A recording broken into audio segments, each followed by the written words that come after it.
I remain flabbergasted and deeply disturbed by the lack of moral clarity in Australia about what happened on October 7 in Israel. The leaders of our universities, most of our media, and the leaders of our almost 1 million strong Muslim population clearly think Israel are the bad guys. This moral inversion has enormous ramifications for our social cohesion. Piers Akerman is a respected Australian journalist, former newspaper editor and current columnist with Sydney's Daily Telegraph.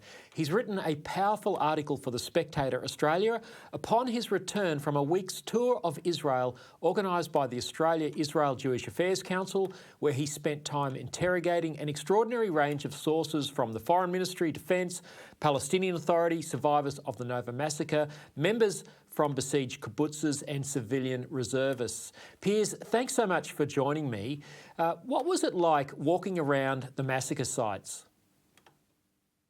It's probably the most confronting situation that I've been in more than 50 years in journalism. I've been in war zones before, but I've never been on such an expansive killing field.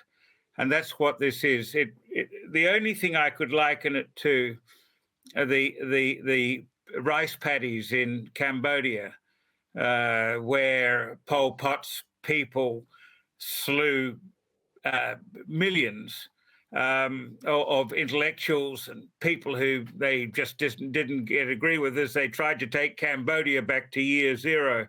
And I have no doubt that those 3,000 Palestinian Hamas terrorists who invaded Israel back in October 7, just 9 months ago, had the same nihilistic outlook as Pol Pot's murderous followers.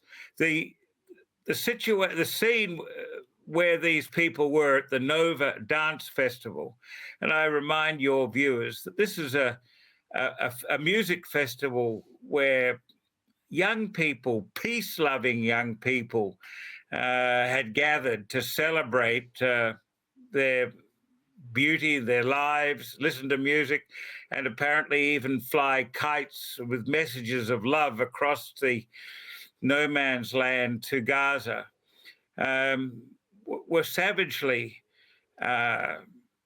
tortured, some instances tied up and raped, murdered and kidnapped, along with others from kibbutzes near the border. And those kibbutzes were founded by essentially Israeli socialists who also believed in a strong message of international love and harmony, and had helped Palestinians over the 70-odd years that they've been in situ.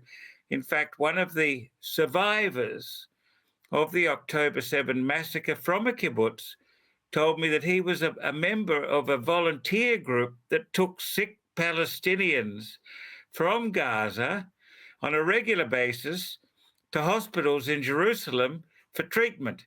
And if it was a short-term appointment, they would wait for them in Jerusalem, which is 2 or 3 hours away, and drive them back to their homes in Palestine. If required, they had to stay overnight for treatment.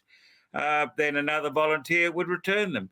And these were the people who came across the border and committed these atrocities. Yeah, well, Piers, we hear very little of what you've just told us in the mainstream media. Who knew that it was an invasion by 3,000 terrorists? That's a massive scale. It's an army almost.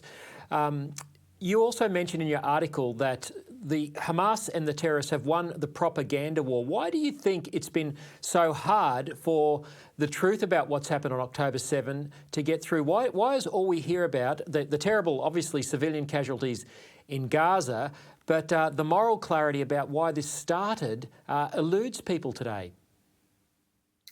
What I'm finding, Lyle, is that this triggered an outpouring of a shocking, what I will call Jew hatred, not just in Australia, but across the world. It's almost as if there was this underlying anti-Semitism waiting to emerge, an envy of a group of people who not all are religious, just happen to be a group of people who identify as Jews and by heritage or whatever. And we've seen this particularly in our universities, and I can only assume that this is a deep and underlying Marxist-based hatred of the other. And we saw it in Britain and America, and Hamas has gone out of the way, particularly on social media, to weaponize this. And as we've seen, our police forces in Victoria and New South Wales and in the ACT have done nothing to combat the marches of Hamas supporters to the Opera House in Sydney, to Federation Square in Melbourne.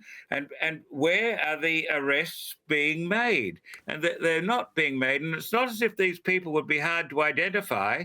Their faces have been captured on CCTV and on webcams and so forth. And you can't tell me that the attacks on the most probably secularly sacred place in Australia, our own war memorial in Canberra last weekend, where are the perpetrators of these things, and why aren't? No, that's right. It is shocking.